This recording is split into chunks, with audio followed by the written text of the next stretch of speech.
Una radio con propósito. Una radio con visión. Una radio para todos. El Libertador, 1210 AM.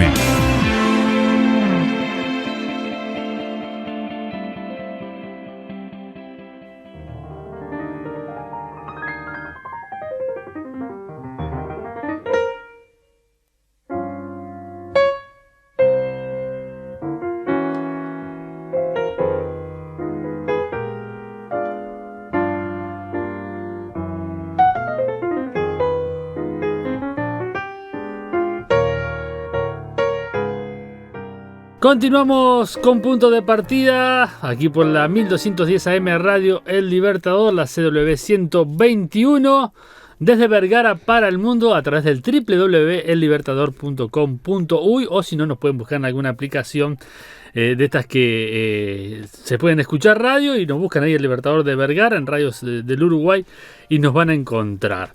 También nos podés seguir a través de nuestras cuentas como Twitter, Instagram, Facebook y también en YouTube, donde colgamos todas las entrevistas y las distintas columnas que hacemos aquí en el programa y también de otros programas de Radio El Libertador, que de a poco vamos agregando más podcasts de otros programas también que también tienen entrevistas muy interesantes. Así que bueno, estén atentos ahí a los canales entonces, que toda la semana estamos subiendo contenido, mucho contenido estamos subiendo por semana y lo pueden escuchar a demanda cuando lo deseen. Pero bueno, también si querés dejarnos tus comentarios lo podés hacer ahí al pie de los videos, especialmente en YouTube, ¿no? Que es donde están colgados los videos enteros. Ahí podés dejarnos tu comentario sobre alguna columna, algo que quieras que hablemos y con mucho gusto estaremos tratando de evacuar esas dudas o de algún escritor, como en el caso de hoy, que tenemos a María García Marichal, que está con nosotros para hablar de literatura en este bloque que le hemos puesto para viajar lejos. ¿Cómo estás, María? Muy bien, ¿y vos, Carlos? Muy bien. Me alegro mucho. La audiencia, bien, un saludo grande para todos. Un gusto tenerte con nosotros y bueno, la invitación está para todos, ¿no? Aquellos que quieran hablar sobre algún autor extranjero, puede ser clásico, moderno, de lo que quieran, ¿no? Por supuesto, están todos invitados a participar, a dejarnos los comentarios, a pedirnos autores que, por ejemplo, sobre los que podamos hablar y que podamos investigar, porque con toda la enorme cantidad de escritores excelentes que ha tenido la historia, por supuesto que se nos puede quedar alguno. Por supuesto. Y también hacer alguna corrección, porque a veces hay cosas que uno las dice, las investiga, o no son correctas, o no pueden ser correctas. Se trata de hacer lo mejor posible. Claro, claro. Pero tampoco somos infalibles. Por supuesto. Yo hago mi fe de ratas cuando me doy cuenta de que me equivoco, pero a veces puede pasar que no. Eso también, las correcciones, siempre para mejorar, siempre se suma. Así que acá estamos esperando nosotros. Bueno, ¿por dónde vamos hoy, María? Hoy vamos tenemos una linda investigación. Un escritor estadounidense que marcó una forma de escribir y un escritor del Reino Unido que fue un creador magnífico. Estoy hablando en Estados Unidos de Edgar Allan Poe, ¿qué les parece? Me gusta.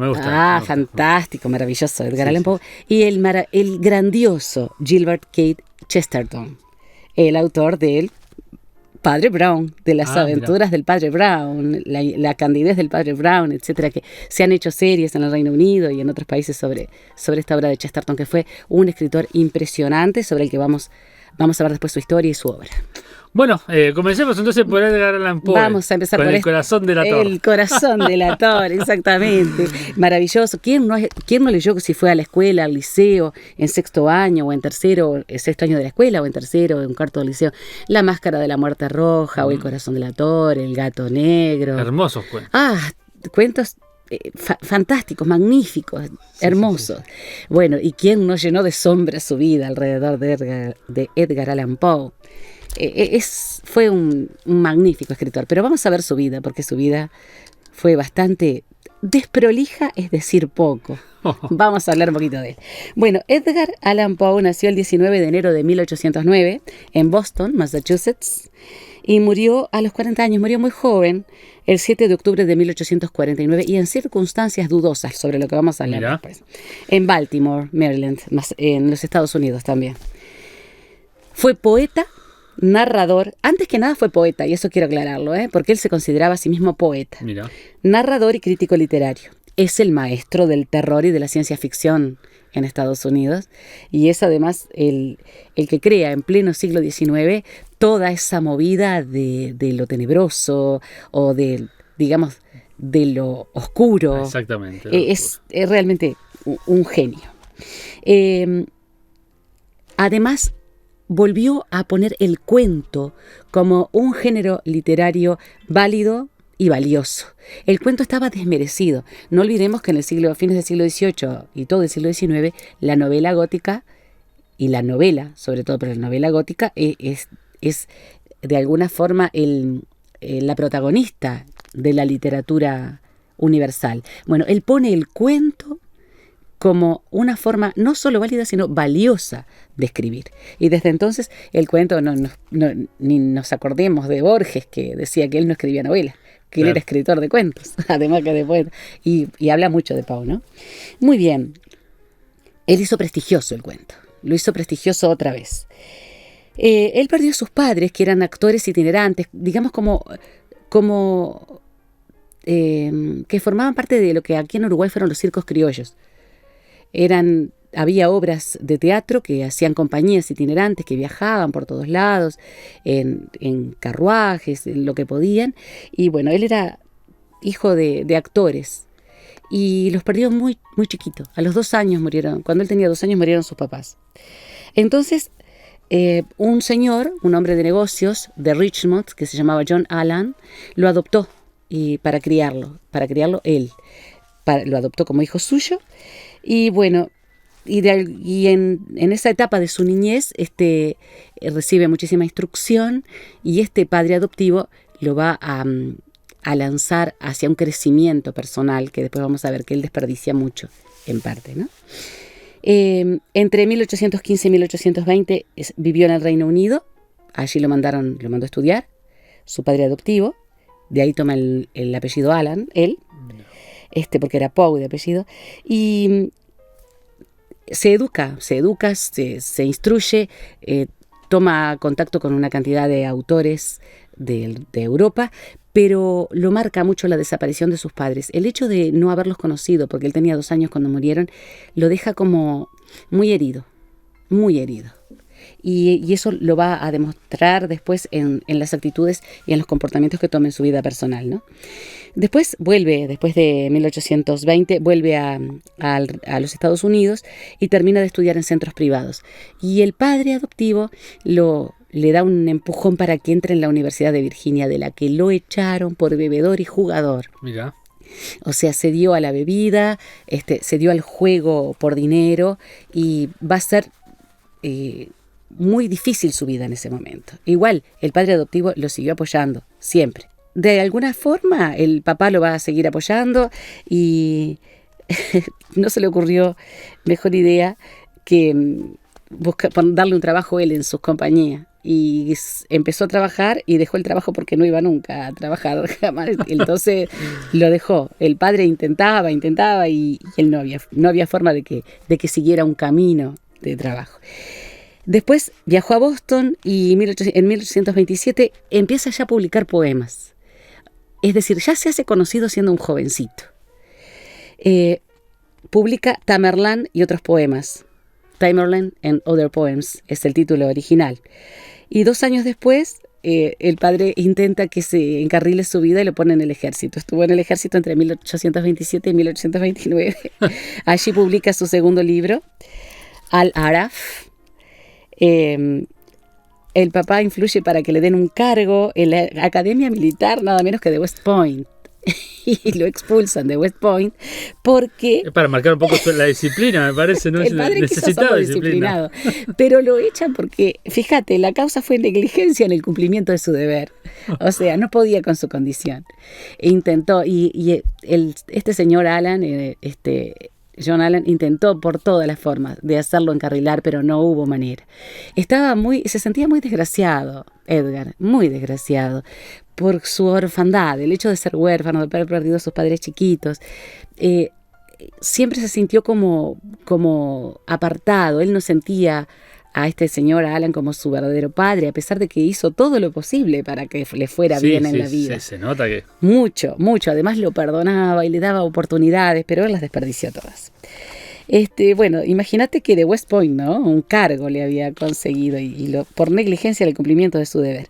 En 1832 publicó Poems by Edgar Allan Poe, poemas de Edgar Allan Poe o por Edgar Allan Poe, y ya es un escritor reconocido en Estados Unidos, como poeta es reconocido. Viaja a Baltimore y se casó con su prima, una prima jovencita que tenía de 14 años, Virginia Blemm. Era muy niña ella, pero se enfermó casi enseguida.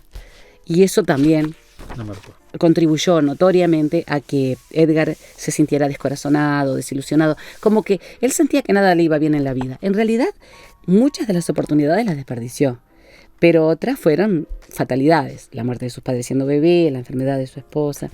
Se instalaron en New York con Virginia y trabajó como crítico. Fue un crítico mordaz.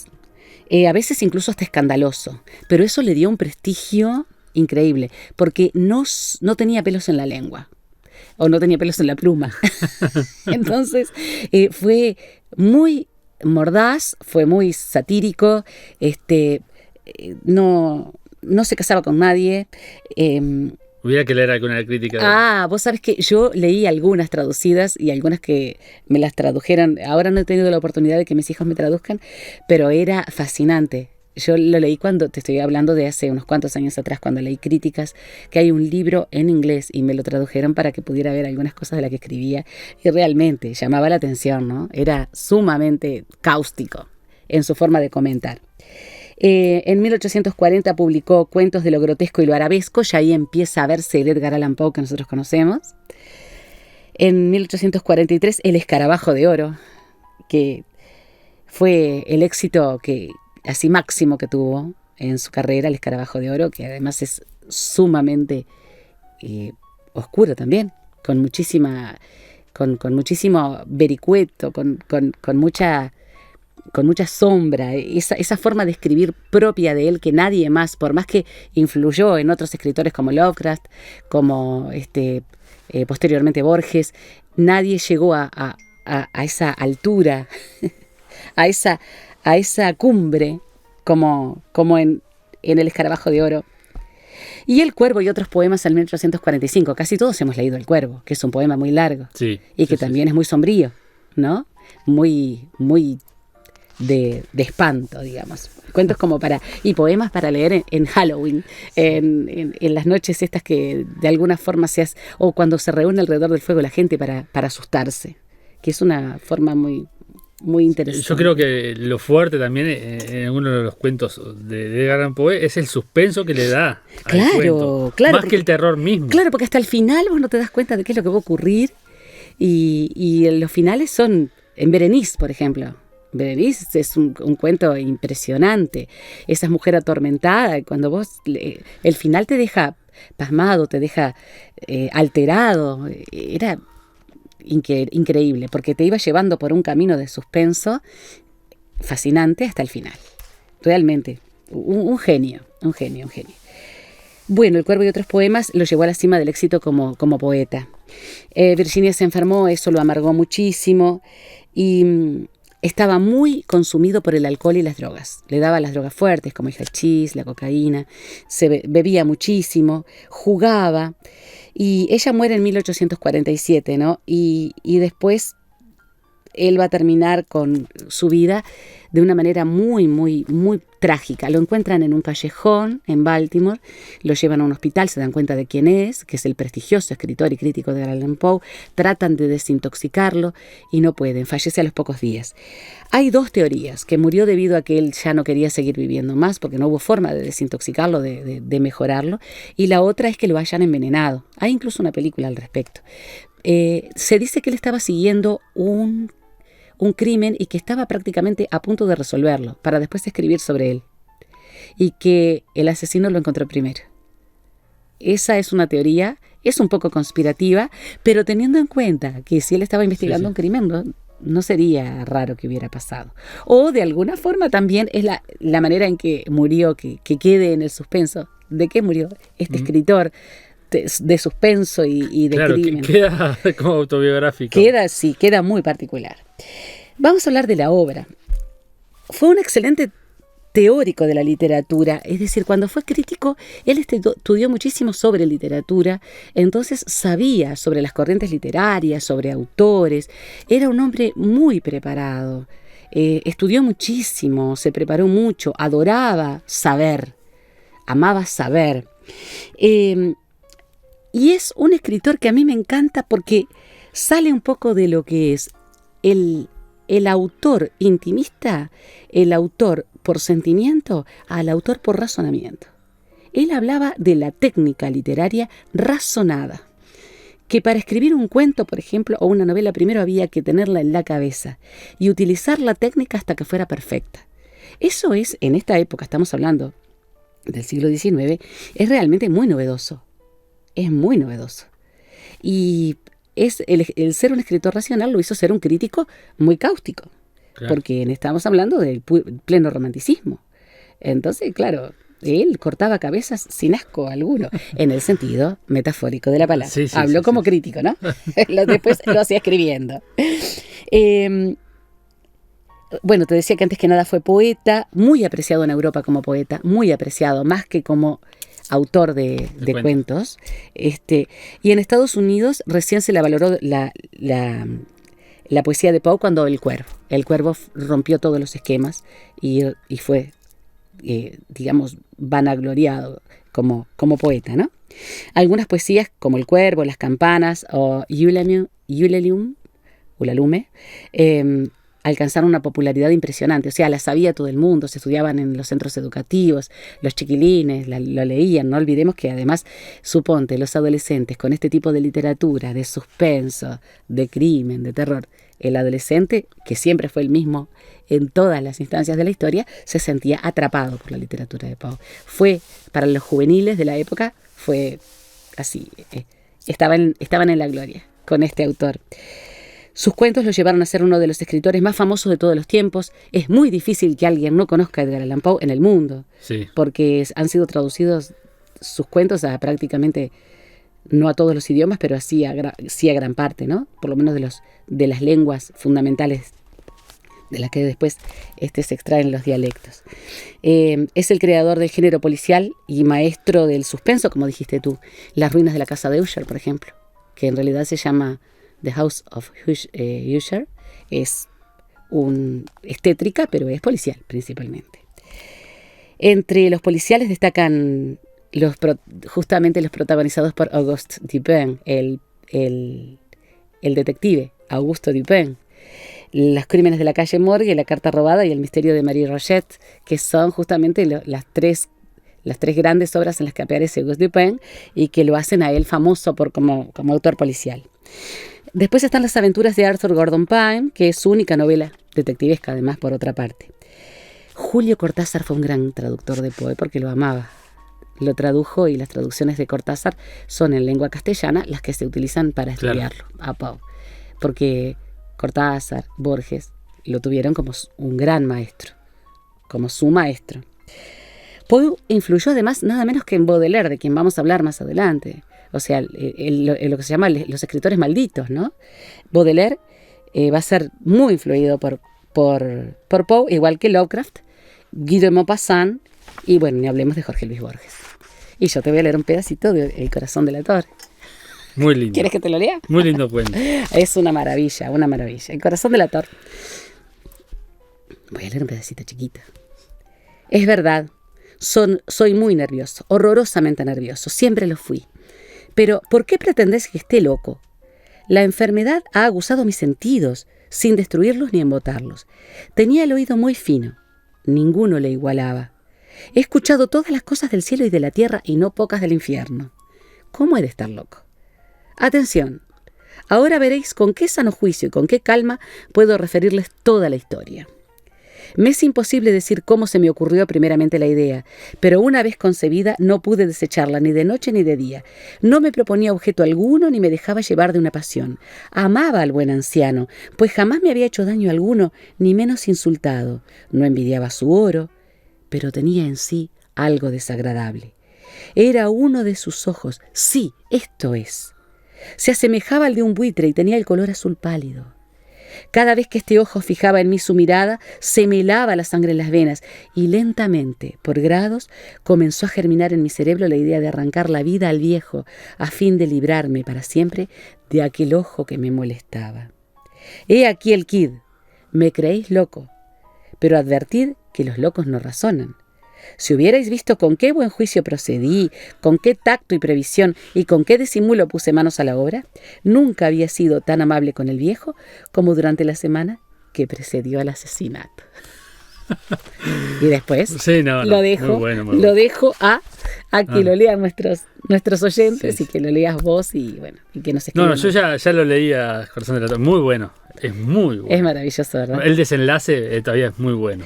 El desenlace es magnífico, porque Sí. además, si vos te pones a analizar, llega a ser hasta no solo truculento, porque no es truculento en el sentido de algo desagradable de leer, es truculento el final porque te da hasta risa y te da pena del propio asesino. Terrible, ¿no? Sí. Y bueno, de cómo le juega la conciencia mismo lo traiciona. Claro, como la conciencia traiciona al asesino. O sea, era muy de él eso, ¿no? De asesinos que tenían justamente que en su desquicie llegaban a tener un vínculo con el asesinado y que después sentían toda la carga. Pero la carga se manifestaba de una manera muy particular, generalmente escuchando cosas, escuchando voces. Sí. Era El gato negro, otro cuento exquisito. Realmente, la mayor parte de nosotros lo conoce y me imagino que los oyentes también. O por lo menos habrán visto alguna película basada en sus cuentos. Hay unos cuantos cuentos. Hay unos cuantos. Pero de alguna forma, leer a Poe, leerlo es magnífico. Y a aquella gente que le gusta celebrar en estas fechas de fines de octubre, así, es esta fiesta que es traída de los anglosajones, como es Halloween, o aquellas personas que les encanta, sobre todo los chicos, aunque hay gente grande que le gusta también, como a mí, reunirse alrededor de un fuego para leer terror, Poe es lo máximo. Totalmente. Y la otra después. También. Sí, no hay duda. Yo amo a Laura. ¿Con quién vamos ahora? ¿Para Inglaterra? Ahora nos vamos al Reino Unido. Y vamos a hablar de un grande, pero un gran escritor, que es Gilbert Keith Chesterton, conocido por todos como Chesterton, tal vez uno de los más grandes escritores en lengua inglesa de toda la historia. Lo que pasa es que nosotros en Latinoamérica no conocemos mucho. Te voy a comentar que hasta mediados del siglo XX había mucha de la obra de Chesterton que estaba desperdigada por ahí, que estaban tratando de reunirla. Digamos, los intelectuales ingleses trataban de reunirla para poder juntarla porque es tan vasta, tan extensa, tan nutrida y de tal calidad que no se quería perder nada. Creo que todavía debe haber algo. Por eso siempre, como le digo a nuestros oyentes, ¿no? Si ven algo por ahí que puede haber estado escrito por Chesterton, acérquenlo para vos después mandárselo a la gente que lo está juntando. Gilbert Keith Chesterton nació el 29 de mayo de 1874 y murió el 14 de junio de 1936. Nació en Kensington, cerca de Londres, pertenece, digamos, al distrito londinense, y murió en Beaconsfield. Era crítico, novelista y poeta, y como te decía, es catalogado como uno de los más brillantes escritores de habla inglesa de todos los tiempos. Se educó en prestigiosos colegios y después fue a la universidad. Llegó a tener su propio semanario porque además era gente que estaba económicamente muy bien. Se llamaba G.K.'s Weekly, el semanario de Chesterton. Era un semanario en el cual trabajaba como periodista y como escritor. Desde joven se sintió muy inclinado al catolicismo. Su familia era toda protestante, pero sentía que la Iglesia Católica era su lugar, tal vez porque le gustaba mucho el medioevo inglés. Y nosotros sabemos que en Inglaterra el anglicanismo se establece debido justamente a Enrique VIII, ¿verdad? Y su necesidad de romper con la Iglesia para poder divorciarse y volver a casarse. Entonces, él como que tenía esa añoranza y se hizo bautizar de grande. Entró en el catolicismo y quien lo bautizó, que era el padre O'Connor, amigo de él, un amigo desde que era jovencito, es de alguna manera el modelo de nuestro adorado y adorable Padre Brown. el cura detective, el que dejaba las misas, se apuraba a terminar las misas para poder salir a investigar los crímenes en bicicleta o caminando con un paraguas enorme. Fue un poeta destacado. En su obra El caballero salvaje de 1900 se puede ver lo magnífico de su poesía. Yo lo que he leído ha sido traducido, ¿verdad?, del castellano. Me imagino lo que debe ser leído en inglés. Claro. Y además fue un crítico de altísimo vuelo, fue un crítico literario de altísimo vuelo. Hizo estudios literarios sobre Robert Broccoli, sobre Charles Dickens, nada menos, sobre quien vamos a hablar más adelante, y sobre Bernard Shaw, mi amado Bernard Shaw, sobre quien vamos a hablar más adelante también. Mordaz, él, si lo sabía, un mordaz escritor y poeta. Le encantaba la literatura detectivesca y en 1908 aparece El hombre que fue jueves, su obra maestra. Yo lo estoy volviendo a leer. El hombre que fue jueves. Yo lo recomiendo. Es impresionante. Es de un suspenso y de un esteticismo, de una fineza. Es un poquito recargado al estilo, lógicamente, ¿no? Estamos hablando de fines del siglo XIX, principios del siglo XX, pero bellísima obra, El hombre que fue jueves. En 1911 aparecen Los cuentos del padre Brown con El candor del padre Brown, que después yo voy a leerte un poquitito, y el padre Brown parecía un curita medio sonso, y en realidad era un genio de la investigación, el curita padre Brown. Estos del padre Brown van a ser muy parecidos a los de Sir Arthur Conan Doyle, en el cual Sherlock Holmes es un detective. En el caso de Sherlock Holmes, él es detective profesional. En el caso del padre Brown es detective aficionado, porque él en realidad es cura católico, ¿no? Acá aparece, por ejemplo, el investigador Mr. Pond, en uno de sus cuentos también. Pond significa estanque, o sea, una cosa realmente pasiva. En el caso de Mr. Pond no es como el padre Brown. El detective Pond se sienta a pensar. Después Agatha Christie hará justamente con Hércules Poirot, hará el que piensa. En lugar de salir a investigar, se queda sentado pensando y elucubrando para llegar al final a saber quién es el asesino. Chesterton fue una mente brillante, creativa, amaba la paradoja lógica. Hay mucho de paradójico en todos sus cuentos y sus novelas. Era excéntrico. Él detestaba la Reforma protestante y era absolutamente defensor del catolicismo romano, ¿no? Uh-huh. El católico apostólico romano. Como católico, como decíamos, sentía esa nostalgia de lo que había sido el pasado inglés, el inglés de provincia, el inglés campesino, el que iba a la misa, el que celebraba las Navidades.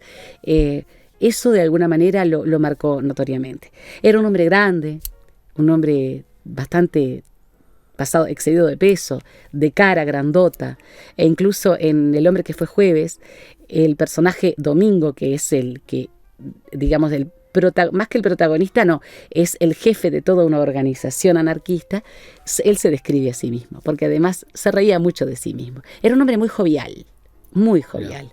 Sin embargo, era capaz de ver en los otros la belleza en la oscuridad, la belleza en la investigación, la belleza en lo que era, por ejemplo, el mundo de los bajofondos, londinenses sobre todo, ¿no? Y si querés, yo te voy a leer un poquitito de El candor del padre Brown. Por supuesto, por supuesto. Muchas gracias. ¿Cómo no? Respecto a los viajeros que venían en su mismo vagón, estaba completamente tranquilo. Estamos hablando de Valentín, un detective, ¿no? Y la gente que había subido al tren en Harwich o en otras estaciones no pasaba de 6 pasajeros. Uno era un empleado del ferrocarril, pequeño él, que se dirigía al punto terminal de la línea. 2 estaciones más allá habían recogido a 3 verduleras, lindas y pequeñitas, a una señora viuda diminuta que procedía de una pequeña ciudad de Essex, y a un sacerdote católico romano, muy bajo también, que procedía de un pueblecito de Essex. Al examinar, pues, al último viajero, Valentín renunció a descubrir a su hombre y casi se echó a reír. El curita era la esencia misma de aquellos insulsos habitantes de la zona oriental. Tenía una cara redonda y roma como Pudding de Norfolk, unos ojos tan vacíos como el mar del norte, y traía varios paquetitos de papel de estraza que no acertaba a juntar. Sin duda, el Congreso Eucarístico había sacado de su estancamiento local a muchas criaturas semejantes, tan ciegas e ineptas como topos desenterrados. Valentín era un escéptico del más severo estilo francés y no sentía amor por el sacerdocio. Pero sí podía sentir compasión, y aquel triste cura bien podía provocar lástima en cualquier alma. Llevaba una sombrilla enorme, usada ya, que a cada rato se le caía. Al parecer, no podía distinguir entre los dos extremos de su billete cuál era el de ida y cuál el de vuelta. A todo el mundo le contaba con una monstruosa candidez que tenía que andar con mucho cuidado porque entre sus paquetes de papel traía alguna cosa de legítima plata con unas piedras azules.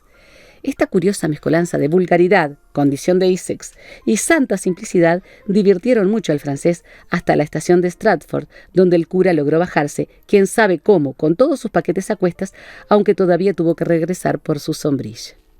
Cuando le vio volver, Valentín, en un rapto de buena intención, le aconsejó que en adelante no le anduviera contando a todo el mundo lo del objeto de plata que traía. Pero Valentín, cuando hablaba con cualquiera, parecía estar tratando de descubrir a otro. A todos, ricos y pobres, machos o hembras, los consideraba atentamente, calculando si medirían los 6 pies, porque el hombre a quien buscaba tenía 6 pies y 4 pulgadas. Andaba atrás un ladrón, y el padre Brown tenía justamente algo muy valioso y se lo decía a todo el mundo. Sucede que Valentín no sabía con quién se estaba metiendo. Era el curita detective. Y acá terminamos por hoy con estos 2 escritores los 2 detectivescos, los 2 tienen mucho que ver con lo policial, uno más destacado de la parte del horror, como Poe, el otro mucho más de la parte, digamos, detectivesca puramente, que fue Chesterton. Muy bien, como siempre, un gusto que esté con nosotros. Y vamos a recordarle a la gente también lo del taller literario o también café literario. Café o taller literario, muy bien. La escritora Sandra del Río y yo los esperamos gustosísimas, se puede hacer por plataforma, a nuestro taller literario que se está desarrollando los viernes desde las 5:30 hasta las 7:30. A veces se va un poquito más tarde, hasta las 8:45. El otro día celebramos la primavera con algunos cuentos y poemas y se fue hasta más tarde porque era un día de celebración. Eso fue a fines de septiembre. Y bueno, están nuestros teléfonos a disposición de ustedes en la página de Facebook de Sandra del Río. Sí, buscan Sandra del Río, la van a encontrar. Exacto, la encuentran inmediatamente. Además tiene unos personajes muy interesantes que hace ella de sus últimas novelas. Y mi teléfono, que queda siempre allí anotado, pero que les voy a decir igual, 099-702-381. Y el de Sandra del Río, 099-990-204. Exactamente, ahí está. Nosotros estamos a disposición. Queremos decirles que estamos trabajando preciosamente en nuestro taller literario o café literario, porque además siempre tomamos un café o un té y comemos algo rico. Y por plataforma también pueden en su casa comer algo rico, tomar un té, un café. Sí, por supuesto. Claro, por supuesto, porque también lo hacemos así. Y nos está yendo muy lindo y queremos que para el año que viene, porque ahora lo que estamos haciendo es tratar de que prueben, de que sintonicen con nosotros si les gusta y ya hacer nuestras inscripciones para el año próximo. Porque el año próximo vamos a tener seguramente un par de talleres más para jóvenes y niños. Bueno, muy bien.